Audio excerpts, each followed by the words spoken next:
tosepeli na faci beton botombola maboko likolo mpona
Très heureux de le savoir, vous êtes nombreux en train de suivre votre chaîne, la Nouvelle République Télévision.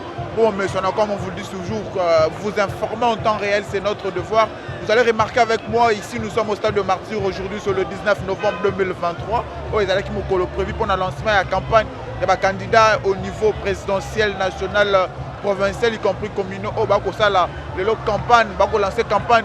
Il y a élection au Banda, le 20 décembre, allez dire, le lot allé à un stade de Martyr, tata et Kolamboka, a lancé campagne naïe, à Kosala, le lot devant la population quinoise, bah, y Congomani, Bazali, et belé le lot dans stade de Martyr, y compris artistes, comédiens, oh, bah, Kosala, le lot campagne de Kolamboka.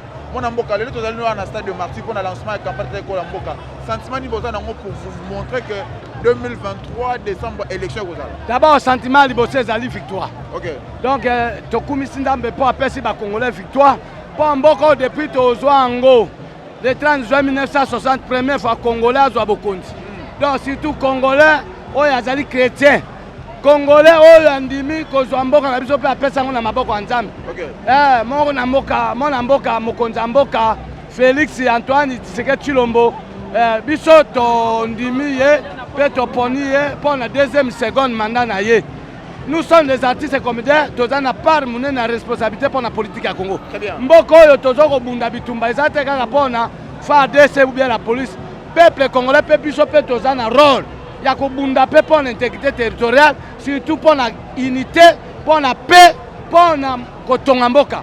Yango toye komona ke makasa mokonza mboka depuis azwaki pouvoir depuis le 24 janvier 2019, nazalaki na alternance civilisée na mona mboka Joseph Kabila Kabange, sénateur en vie. En tout cas, mokonzi mboka a trahi biso te en tant que mona IDPS, en tant que mona docteur Etienne Tshisekedi Mulumba oyo tozana awa yema ozwa maloba. En tout cas, mokonzi mboka lobi azwaki pouvoir na ye na maboko ya peuple, azongisi peuple pouvoir pour que peuple congolais ye moko asala choix. Yango na ye ko Loba en tant que leader d'opinion, okay, en tant qu'ambassadeur de la paix, okay, voter utile. Et c'est un Congolais a conscience. Parce que tu as la démocratie, tu as dit que le 24 novembre, non, oh, papa Mobutu Alobaka comprenait mon émotion. Mobutu Alobaka, pour à mon acquis que dictature na Congo est aussi soutenu. Yango na tu as soutenir les candidats na biso. Artistes et comédiens, comédiens ne va postuler. Maman et Waka. Donc, 613. Na kati ya Mwamba. Kisesu. Artistes et comédiens, maman et Waka yawa. Parce que, artistes et comédiens, totikali simate. Donc, c'est lui aussi parmi des artistes et comédiens intellectuels. Attendez, il y a Sirisi Mamonike. Na kati ya politique en Mboka, on ne parle pas de nous les comédiens. Okay. On ne parle pas des artistes. Les Français toujours disent que le pays sans la culture, c'est un pays, mais c'est comme ça nous sommes venus. Nous sommes plateforme dynamique Yannick Ilumbu en collaboration avec la PACOSICO, plateforme de communautés congolais et à Sachek. Donc, association des artistes ressortissants des grands équateurs. Bomoko, bien dirigé par notre maman présidente, maman Iwaka, Maman Iwaka, vous allez moko ya ba candidat au Borossi la Kobundana na Mabonami au 2023. Quelles sont vos émotions et surtout vous croyez que malgré le lancement de la campagne aux élections vous allez en 2023 le 20 décembre? Mais papa na niveau tozali aux autres ne sont que les la politique est dynamique, peut-être Makamero changer à un clin d'œil mon amour. Biso tolobi boye. Yambaloyo balinga te élection ezali le 20 décembre 2023. Bozoyoka. Et Fachi topesi lisusu majorité pour être à gagner deuxième mandat là. Et pourquoi pas troisième à briguer? Pourquoi pas troisième mandat ezali wana ezali ko violer constitution mon amour. Violer constitution te soki misala na ezo mona na ya malamu. Occasion ezali ya kopesa mela pour sala musala et surtout biso ba artiste. Biso Bassi, président de la République, a honoré Bisso Bassi. Cette fois-ci, à l'Ingue. Il faut rappeler que le chef de l'État il a voulu qu'après deuxième mandat de Mouta succéder à la moisi. Mais c'est ça. Des pères et des mères, il y a une initiative à Malamu, il y a une mécanicien à Malamu, et lelo, bino moko biso na bino tozali témoin, il y a événement, il y a lancement de la campagne électorale, il y a mokonzi mboka. Azali ko lancer bientôt là dans 14 heures. Très bien, moi Namboka, tout s'appelle Mingi, Tozali a autour de l'intégralité activité à Mokola Lelo. Il faut y croire toujours que l'élection en 2023 est Rosala. Merci beaucoup. Papa Yozali Moko, il y a l'UDPS. Aujourd'hui, l'UDPS au pouvoir. L'UDPS organise ses tout premières élections en République du Congo. Émotion, tout sentiment, et puis nous, Yozali Nini. Justement, j'ai été lancé là où je me repose en paix pour venir. Très bien. À Radio Kadima, assister au lancement de la propagande électorale. Ceux qui pensaient qu'il n'y aura pas d'élection en décembre 2023, ils doivent aller chercher un autre parti. Ils vont aller chercher un autre pays. Mais pour la RDC, où on a combattu la dictature pendant 32 ans de Mobutu, et où on a instauré la démocratie, le pays est dans les mains du peuple congolais. Le peuple d'abord, on avait dit avant de mourir. Aujourd'hui, c'est le peuple qui choisit radicalement. Maintenant, nous sommes dans le deuxième phase, celui de reconstruire maintenant le pays. Ce que vous avez vu au premier mandat du président de la République, ce n'est que le début du commencement. Et maintenant, on va achever l'œuvre d'un grand artiste du Congo qui s'appelle Félix-Antoine Tshisekedi Tshilombo. Celui qu'on appelle affectueusement Fachi Béton. Quant à nous, je dis, mon âme et mon esprit, ça se trouve ici, mais mon corps, à radicalement, ça se trouve au mausolée, là où je me repose en paix. Très bien. Tous pour le peuple, et on va continuer à vous soutenir de loin, même si on est mort, mais on est là, Tshisekedi est mort, Tshisekedi est vivant, vive le roi. Vive le numéro 20, dynamique Yannick Lumbu, un grand combattant, Yannick Lumbu. Notre autorité morale de la Très heureux de le savoir, vous êtes nombreux en train de suivre votre chaîne, la Nouvelle République Télévision. Bon, monsieur, comme on vous le dit toujours, vous informer en temps réel, c'est notre devoir. Vous allez remarquer avec moi, ici nous sommes au stade de Martyr aujourd'hui sur le 19 novembre 2023. Oh, ils allaient qui m'ont prévu pour le lancement de la campagne des candidats au niveau présidentiel, national, provincial, y compris communaux. Oh, bah, ça là, les campagnes, bah, lancer campagne. Il y a élection le 20 décembre, allez dire. Le lot tozali awa na stade de Martyr tata ekola mboka a lancé campagne na ye oyo akosala le lot na devant la population quinoise ba yi kongomani bazali ebele le lot na stade de Martyr y compris artistes comédiens o ba kosala le lot campagne tata ekola mboka mona mboka le lot tozali na stade de Martyr pour la lancement de campagne tata ekola mboka sentiment ni boza nango pour vous montrer que 2023 décembre élection kozala. D'abord sentiment liboso ezali victoire. OK. Donc tokumisi ndambe po apesi ba congolais victoire. Po mboko depuis tozwa ngo le 30 juin 1960 première fois congolais azwa bokonzi. Donc surtout congolais oyo azali chrétien. Congolais oyo andimi kozwa mboka na biso pe apesa ngo na maboko ya Nzambe. OK. Moko na mboka mokonzi mboka Félix Antoine Tshisekedi Tshilombo biso to ndimi ye pe to poni ye pour la deuxième seconde mandat na ye. Nous sommes des artistes et comédiens, tous en a part monnaie na responsabilité pour la politique à Congo. Très bien. Mboko yo tozoko bunda bitumba ezate kaka pona FARDC ou bien la police. Peuple congolais pe biso pe tous en a rôle. Ya ko bunda pe pour l'intégrité territoriale, surtout pour la unité, pour la paix, pour la kotonga mboka. yango toye komona ke makasi ya mokonzi ya mboka depuis azwaki pouvoir depuis le 24 janvier 2019 nazalaki na alternance civilisée na mona mboka Joseph Kabila Kabange sénateur en vie. En tout cas mokonzi ya mboka atrahir biso te en tant que mona IDPS, en tant que mona docteur Etienne Tshisekedi wa Mulumba oyo toza na awa ye moko azwa maloba. En tout cas mokonzi ya mboka alobi azwaki pouvoir na ye na maboko ya peuple, azongisi peuple pouvoir pour que peuple congolais ye moko asala choix yango na ye koloba en tant que leader d'opinion, en tant qu'ambassadeur de la paix, voter utile esengeli mona nyonso ya congolais azwa conscience parce que tobandaki koluka démocratie. Toyebi que le 24 novembre nona oyo papa Mobutu alobaka comprenez mon émotion. Mobutu alobaka po amonaki ke dictature na Congo ezosimba esu te. Yango wana tozali ko soutenir ba candidat na biso, ba artiste comédien, ba comédienne ba postuler. Mama Ewaka. Donc 613 na kati ya Mwamba Kisesu artiste comédien Mama Ewaka yawa parce que artiste comédien totikali simate. Donc c'est lui aussi parmi des artistes comédiens intellectuels atangi na ina sirisi na moni que na kati ya politique ya mboka on parle pas de nous les comédiens, on parle pas des artistes. Les Français toujours disent que le pays sans la culture c'est un pays mais comme ça nous sommes venus, nous sommes plateforme dynamique Yannick Lumbu en collaboration avec la Pacosico, plateforme de communauté congolais et Assachek. Donc, association des artistes ressortissants de Grand Équateur. Bomoko, qui est dirigé par notre maman présidente, Maman Ewaka, Maman Ewaka, vous allez moko ya ba candidat au Borossi la Robundana na Mabonami au 2023. Quelles sont vos émotions et surtout vous croyez que malgré le lancement de la campagne l'élection va vous aller en 2023 le 20 décembre? Mais papa na niveau tozali aux autres ne sous que la politique est dynamique, peut-être Makamero changer à un clin d'œil mon amour. Biso tolobi boye yambaloyo balinga te élection ezali le 20 décembre 2023 bozoyoka et Fachi topesi lisusu majorité pour être a gagné deuxième mandat là et pourquoi pas troisième à briguer, pourquoi pas troisième mandat ezali ko violer constitution mon amour violer constitution te soki misala na ezo mona na ya malamu occasion ezali ya kopesa mela pour sala musala et surtout biso ba artiste biso basi président de la République a honoré biso basi cette fois-ci à l'idée que. Il faut rappeler que le chef de l'État il a voulu qu'après deuxième mandat de Mouta succéder à la mort à moi si. Mais c'est ça.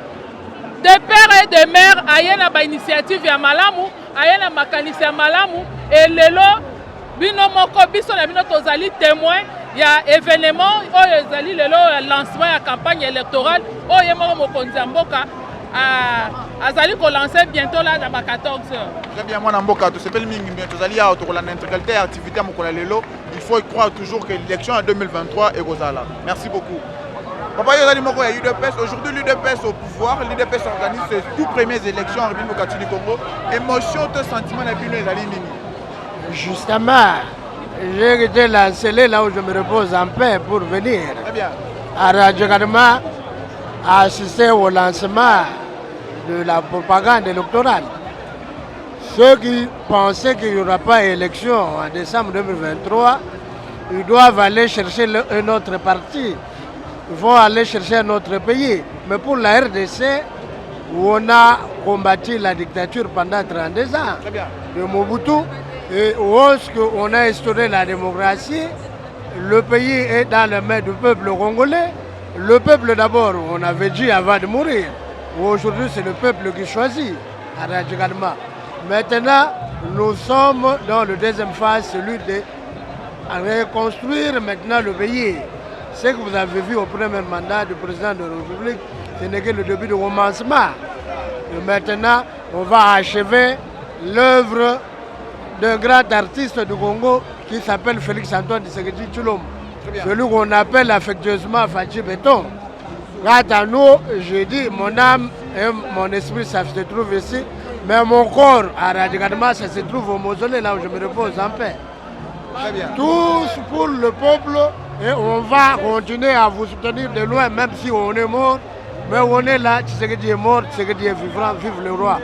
Vive le numéro 20, dynamique Yannick Lumbu, un grand combattant, Yannick Lumbu, et notre autorité morale de l'Indique. Toujours dans le cadre de l'activité d'aujourd'hui, beaucoup de gens continuent toujours à se mobiliser pour la campagne de Kolamboka le 19 novembre dans le stade de Martyrs. Les politiques de la République démocratique du Congo bandimi les locaux pour soutenir Tate Kolamboka pour la deuxième année. Nous allons la politique. Le 19 novembre 2023, beaucoup des opposants, bien beaucoup de Congolais, bandima qui était élection et que ça la République démocratique du Congo. Le lot comme on a lancement officiel de la campagne il y a élection 2023. Bino Bayi à Union Sacrée, beaucoup sentir n'engeni. Merci beaucoup. Et pas mon conseiller Mboka Fachi Béton. Azali béton armé. Aza béton comme béton, aza béton penza armé. Puisque ebele bandima qui était que élection est causale. Si ko bazana kati na kidiba, balobi que élection est causale. Mais le lieu ezali ouverture ya campagne pour la élection au Salema le 20 décembre 2023. Très bien. Ok.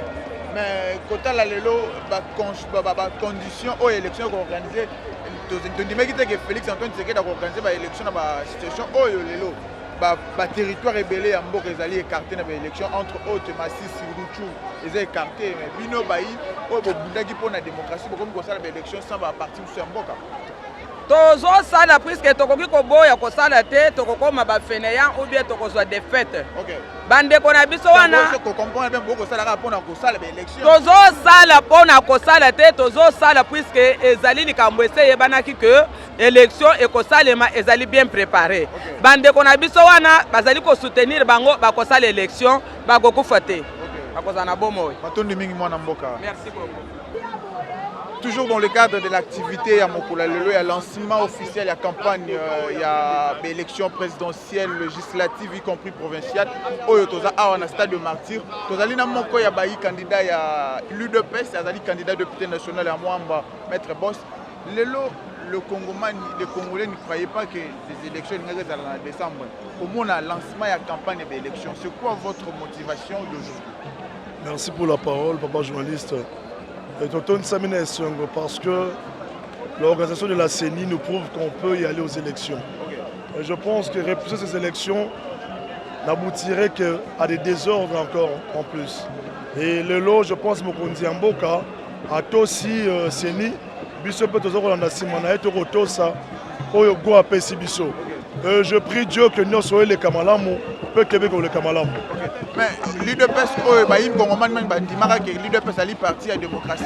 Quand il y a l'élection, le parti est belé à la République, ils allaient écarter entre autres, comme on a Kwamuntu, comme on a Massis, Ruchu, ils allaient écarter dans l'élection. Le chef de l'État lui-même, il avait affirmé dans son toute dernière sortie médiatique, qu'il a accordé qu'il y a RFI, France 24, alors qu'il pour Massis, Ruchu, c'est mort. Puis l'UDPS, donc organisé première élection, il y a parti belé à Mboka, ils allaient écarter, beaucoup sentir une élection crédible. Les élections sont bel et bien crédibles et elles seront transparentes. Okay. Ces partis sont affectés certes et nous sommes au cœur avec tous ces frères et sœurs, mais nous savons que la paix va revenir dans ce coin et tant qu'on peut revenir, ils vont nous rattraper. L'actualité politique nous l'oblige, l'opposition de la République démocratique du Congo ne sont pas vraiment d'accord pour ces élections. Qu'est-ce que vous avez à dire par rapport à l'opposition congolaise? Ils ont proposé quoi? Ils ne sont pas d'accord, ils ont proposé quoi? C'est bien de juger, c'est bien de critiquer, mais présentez-nous autre chose qui sera mieux que ce que nous avons proposé. L'opposition d'aujourd'hui ne vit pas au dépens du peuple. L'opposition d'aujourd'hui ne voit que sa poche. Mais Fachi, l'UDPS, nous avons éradiqué ce système. Le politicien ne doit pas être celui qui vient pour son maga. Non, le politicien est là pour parler pour le peuple. Et nous parlons pour le peuple. Nous ne sommes pas là pour remplir nos poches. Je vis au dépens de ce que je reçois. Parce qu'on nous a appris cela dans l'UDPS. Que l'opposition se range derrière nous pour faire les choses bien que le pays puisse éclore dans le bon sens. Vous êtes candidat à la députation nationale pour la circonscription électorale de Moamba. Message merci. Bana Moamba Nyoso, Bana Matete, Bana Ngaba, Bana Kisenso, Bana Lemba, Bana Limete. Code Nabino ya Moamba Zaka Moko 767 767. On est député national na Moamba, toujours à l'UDPS. Toro trahi ya bisote. Toro zalana te ozala kaka poto bongsaka mboka oyo. Biso na bino ne toro bongisa po Moamba ezonga na esika nango, po Moamba ezonga na niveau za kina likolo. Na tsema ele pa na bino na rappeler no 767. Donc 767. 767 wana ezali moko ya code to numéro ya candidat ya Moamba ezali maître Boss Bosenge nde apesi biso libako kolobela makambo etali politique matondi mingi mwana mboka. Merci beaucoup mwana mboka. Mwana mboka lelo tozali le 19 novembre pour le lancement officiel de la campagne. Il y a beaucoup de gens qui pensaient que l'UDPS est au glissement, l'UDPS est au dialogue. Comment on a lancé la campagne, Bino Bayi UDPS beaucoup se sentir d'abord. Biso UDPS depuis le début du mandat na biso tozala qui préparer que un jour na 5 ans il y a président de la République Félix Antoine Tshisekedi Tshilombo qui a organisé ba élection. Donc bandara ko se préparer dès les premiers jours. Yango moni contrairement à Bato Babandé qui pensait à glissement, nous l'UDPS on était prêts à aller aux élections. Et la date fatidique c'est le 20 décembre 2023, jour où Européen président de la République Félix Antoine Tshisekedi Tshilombo un second mandat et une majorité écrasante cette fois-ci. Une majorité écrasante cette fois-ci. Comment vous pouvez parler de cette majorité écrasante tandis que le territoire, il y a un territoire où il est écarté dans l'élection, entre autres Massissi, Rutshuru, Kwamuntu. D'ailleurs, pour Massissi et Rutshuru, le chef lui-même l'a confirmé que c'est mort. Non, en fait, il y a une information qu'il y a des territoires qui sont écartés. Oui. Mais moi, j'attends la CENI. Ce qui CENI a confirmé les bisous, c'est la CENI qui organise les élections. Ok. Moutaroye bisabiso que c'est conscription telle ou telle et ils ont un programme il y a participant à l'élection et ça CENI. Donc tous la CENI a confirmé biso c'est à ce moment-là qu'on peut émettre un point de vue. L'opposition aussi se prépare aussi pour nous sa candidat comme pour contre Félix Antoine Tshisekedi. Et ko chabino moi bobangité mon amboka. Non mais ata basangani bango nyonso. Basangana ata 1000, ata 10 000 mais ils ne feront pas le poids face à Félix Antoine Tshisekedi Tshilombo. Tout simplement parce que le chef de l'État derrière y a une population congolaise nyonso où ils ont engagé il y a que préserver les acquis. Tobo il faut repartir à zéro. Tobo il faut repartir à zéro, mais il faut rappeler aussi ils ont une mobilisation. Il dépêche où il y a une mobilisation en moyennant quelque chose mon amboka. Non, na habité place ni yo moni ba pesi batumbongo. La kisanga ba preuve. Biso to yara pona bolingo ya Congo, pona bolingo ya chef de l'État pe pona bolingo ba congolais. To yara te pona mbongo. À moi que la kisanga place ba pesi batumbongo ngayo IDPS na awa. Na vu moyen de transport na yé ko participer na lancement ya campagne ya chef de l'État parce que d'abord ngai moko na zana nous membre ya équipe ya campagne ya chef de l'État.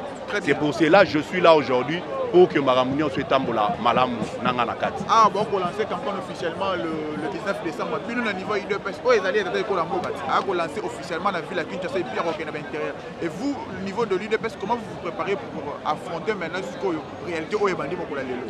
Mais réalité ça moko. Réalité ça na Congo mobimba numéro ça moko. Numéro 20. Numéro 20. 20 on a déjà Congolais n'y soyez dit que ça sera une personne qui reviendra encore pour un second mandat pour parachever l'œuvre qu'il a déjà commencé.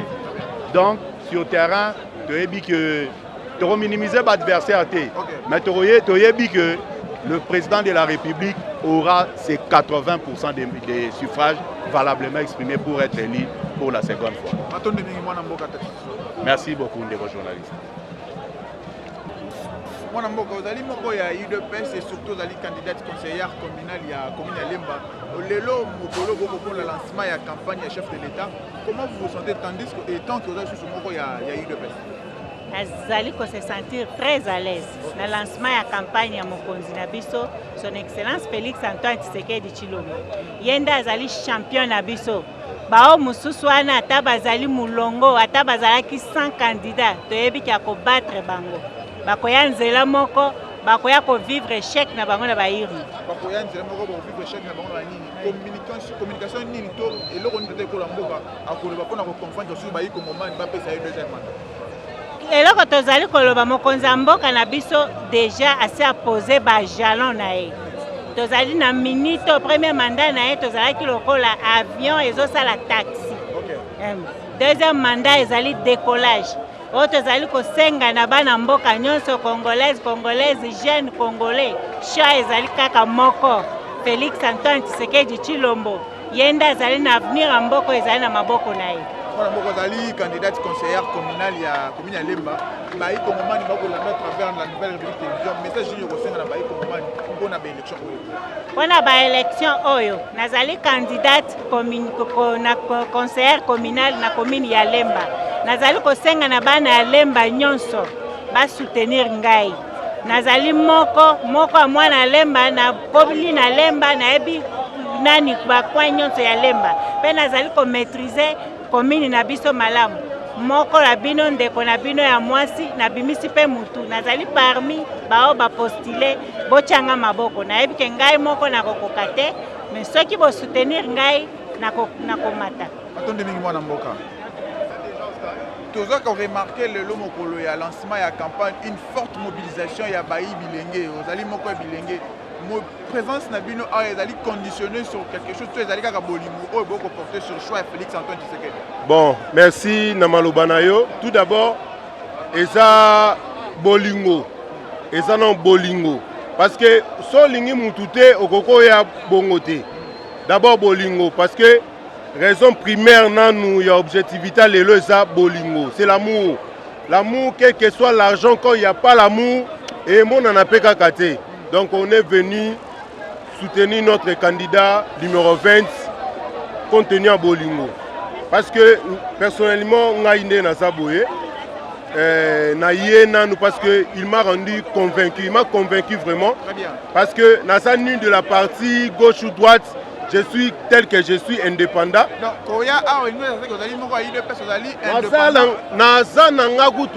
Parti mon côté. Parti nangai eza personnalité ya Fachi. Okay. Parti nangai eza personnalité ya Fachi. Donc ozali ni ya union sacrée ni ya UDPS oye a pona bolingo. Na ye parce que Fachi a convaincre nga. Nani? A convaincre nga parce que d'abord on a 2 ans na ye. Na 2 ans en réalisation. Na 2 ans parce que les 3 ans toi une étape à coronavirus. Okay. Mais il a quand même pu fait l'effort, comme on dit le pinch, a sali vraiment effort moko pour na tout le monde a moins d'ambo tout le monde lelo. Alors soutien nanga ko kota na kata stade la kisu que je l'accepte pour la deuxième mandat. Très bien, tu l'acceptes pour la deuxième mandat mon mboka. Lelo kota la lancement ya campagne communiquer ni ko pesa na bayi ko ngomani ba kota la yo et surtout tu viens de l'affirmer ici que Ozali ni ya union sacrée ni ya UDPS bayi ko ngomani ba kota la travers le monde entier. Message ni ko pesa. Bon, message nanga adressé na ba congolais. Rappelez que vous êtes jeune et le chef de l'État c'est ça. Renouvellement ya classe. C'est ça parce que le chef de l'État a assuré à qui jeunesse que il va nous amener quelque part. Okay. Quelque part wana eza annoncé oya lobaki mais eza pe lisusu na oya lobaki ba jeune photo comme ba entrepreneur. Okay. Entrepreneuriat article bisongo ba jeunesse. Alors na yé na effort ko loba ete que na ça d'accord na oya lobaki concernant nous la jeunesse.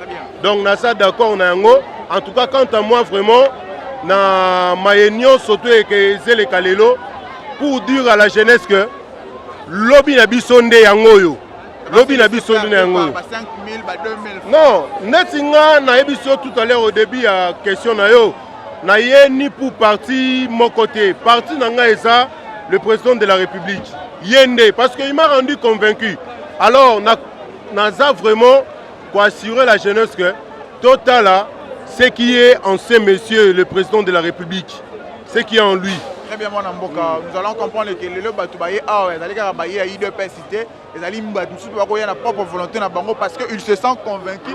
Il est ni de l'Union sacrée, ni de l'IDPS, ni à parti politique, membre de l'Union sacrée. Parce qu'ils se sentent convaincus pour notre action, notre œuvre. Et c'est que l'amboka va continuer toujours à travers notre chaîne La Nouvelle République pour l'intégralité à Mokolelo. À très bientôt. Mon amboka zali moko UDPS lelo tezali dans la campagne pour la campagne électorale bandi awa na Kinshasa surtout tata ko la mboka bandi na campagne na Kinshasa pour na pour l'accent na bayi ko moment to bayi kinwa que il est populaire parce que batuni bandoko le baké na Kinshasa ba ligne Félix Antoine Tshisekedi sentiment ni ko ça le temps que moko UDPS papa yo moko talaka ozana miso komona bato ebele na Congo bazalaka ba aveugle mais biso tozalaka na miso komona yo moko tala kaka mupanzi tala na kati tala libanda tala na nzela batu bazoya na changu bazali nga naza mwana changu natiki fuli ya batu bazoya ba oya makolo bazoya bao bazobunda na babis bazoya. C'est pour dire que tosali bango moi seben tosali na moi seben oyo eza seben alors soki tobandi kobeta miziki bakolela. Ceux qui ont banni la musique pour les mais baï comment va réclamer social égalité pendant 5 ans baï comment va souffrir dans le état social mais nous beaucoup continuer pour renouveler deuxième mandat de Colambo. Papa social yo social fatia ya na fufu apesa yo lamba ou bien social tala babi seza pembeni awa est-ce que tozalaka nango te eza social tala biloko yo fatia zo sala école atongeli bana apesi bana opportunité à kosala école a ofele ti akotina makambo to bandaki komona na poto yo sio mona mwasi abota ofele mwana bazwaye en charge pendant autant de mois ya ofele ezalaka te mais facha memeli biso oyo biloko akuna ambemeli yango awa pona état de droit mwana Etienne Tshisekedi aza kokende muke na bakambo ya état de droit soki bato baza na miso te bajalou bazali bazobundisa biso dans tous les sens baza na eloko akoloba te parce que biso toyebi ba vérité belé. En guise de conclusion, il faudrait rappeler ici que Félix Antoine Tshisekedi a mérité deuxième mandat. Azo mérité yango à 100% papa talakaka toza biso moko te ya IDPS soki otali population nyonso ya ba district nyonso 4 eza awa.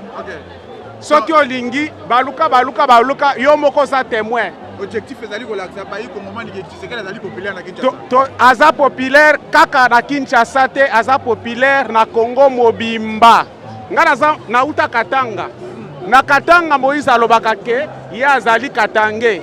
Mais na Katanga kuna batu ya IDPS bazali Union sacrée ezali batu nyonso bazali okoyoka na Katanga. Merci beaucoup ndeko. Yo yaka ni banda na zao.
2, 3. 1, 2, 3. 1, 2, 3.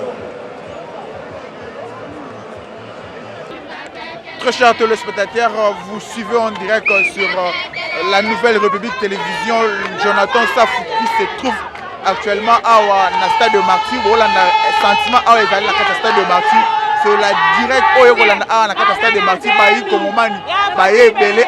Pour soutenir le chef de l'État Félix Antoine Tshisekedi à la stade de Marty. Donc vous suivez en direct tout les cas comme l'intégralité nationale Nouvelle République. Et je vous laisse découvrir l'ambiance Yamkola Lelo à la stade de Marty. Suivez à travers votre chaîne la Nouvelle République Télévision. À très bientôt.